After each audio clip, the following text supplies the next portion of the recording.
Hello, it's Griff. Oh, I forgot to button my top. Oh, I can't. I guess I'm good. I'm Griff in Humboldt, Redwood State Park, and it's World Wildlife Day, United Nations World Wildlife Day, super special World Wildlife Day, and a day after my 50th birthday. Thank you, happy birthday, thank you. And the centennial anniversary of Humboldt Redwood State Parks. So, isn't that cool? There's lots of cool stuff going on today, March 3rd. I'm going to try something new. I'm going to experiment with a personal story to help you guys realize how you're a wildlife manager, whether you know it or not. So what is a wildlife manager? A wildlife manager is someone who keeps track of wildlife populations to make sure they don't exceed the carrying capacity of whatever geographic area that a wildlife manager is overseeing. Okay, so carrying capacity just means, like, if you take away all your wolves and mountain lions, then you're going to get a bunch of deer, and they might eat all the vegetation, and then you'll have vegetation going extinct, and then your deer and elk might starve. So it's a simplification, but y'all get it, right?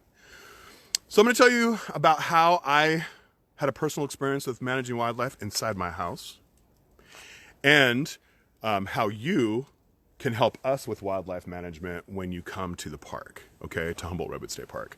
So I used to live in this college neighborhood because I was in college, and there was tons of us, and we had dirty practices. We ate pizza outside and left a box out there, and we had compost, and some people would throw meat into the compost, and we were packed in there, and we were always leaving unsecured trash cans. And so the populations of things that follow humans around, like bugs, like the ants, roaches, snails, rats, all that kind of stuff, was artificially boosted. You're like, oh, what kind of dirty neighborhood do you live in? So it was dirty. And then I stayed there in the summer, and all the students left, and it got really hot and dry, and there wasn't as much food outside, and the ants that we had artificially boosted by subsidizing with pizza and other things moved into my house. And one morning I woke up, and there was ants on the counter, and there was ants in the silverware, and there was ants in the refrigerator. I don't know how they got in there. Maybe they beamed in from the Enterprise. I don't know. But they were everywhere. And I was like, what am I going to do? And so I looked up a bunch of things, and it involved killing ants. I was like, let me see who these ants are first. So I looked them up, and I tried to key them out, but myrmologist, that's who studies ants, and new types of ants are getting discovered all the time. I'm not sure if they were the black garden ant, but it kind of seemed like they were, and I don't know if they're native here because I couldn't find out if they were native here or not. They're all over the northern hemisphere. And I found out where they were coming in at, and I put this little colorful plate, like an altar, right by where they came in at, and I put a old dirty piece of chicken and some maple syrup and a paper towel and soaked in water, and I stuck it there. And then they all went there, and then I took vinegar and I wiped up my whole house to get rid of their pheromone trails. And the ants just came to the little altar, and they ate there, and they stayed there for like a month, and they disappeared. And they came back a couple times, and I did that, and they never went all over my house. I had effectively managed them to one area without putting poisons in my house, without killing nobody. And it was really cool, and I felt special for a little bit. I was the ant whisperer. So you are also a wildlife manager all the time. If you let your cat outdoors and it's killing songbirds, you're managing against songbirds and other little critters. If you're eating organic, then you're managing for a biodiversity of insects, and that's good to do because insects are like the plankton of the land, so they're feeding birds. And so when you eat organic, you're helping there be less poisons. When you support a wildlife organization, you're managing for wildlife because you're helping them, push that agenda forward. So there's lots of ways that you are.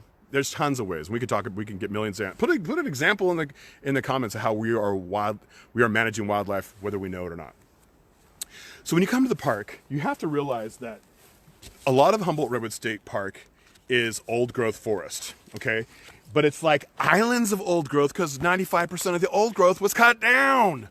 Okay, so this is what it used to look like. There used to be old growth up and down the coast of California. I hope this is probably a mirror effect, huh? But now the old growth is the orange, and look how little there is compared to how there used to be. And there's just little islands of it.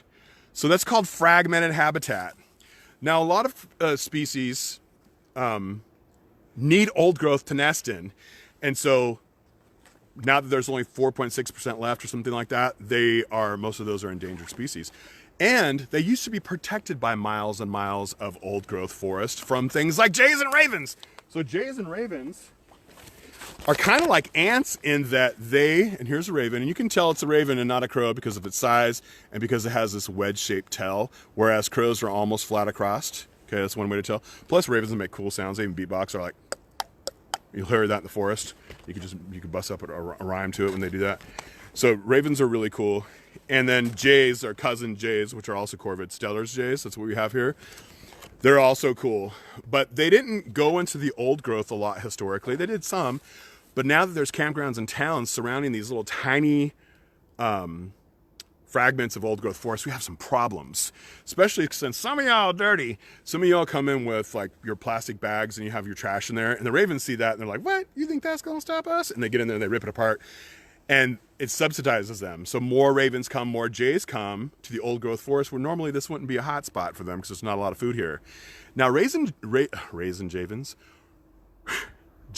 and ravens, they have their babies soon and their babies fledge earlier than most babies. So they're all out and eating when other birds are just nesting. And on the weekends when campers come, they all gather around the campgrounds and they eat the food that you're leaving out or feeding them on purpose. Please don't do that.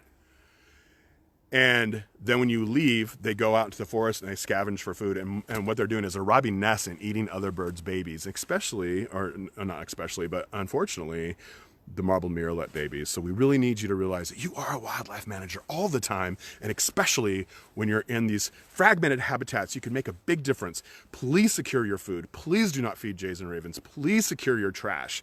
Use the receptacles we have. We need you to help us manage for endangered species and these little tiny remnants of habitat that we've left them. It's our fault that's got this messed up. So you all got to help us manage wildlife. Thank you very much. If this was helpful, please share it.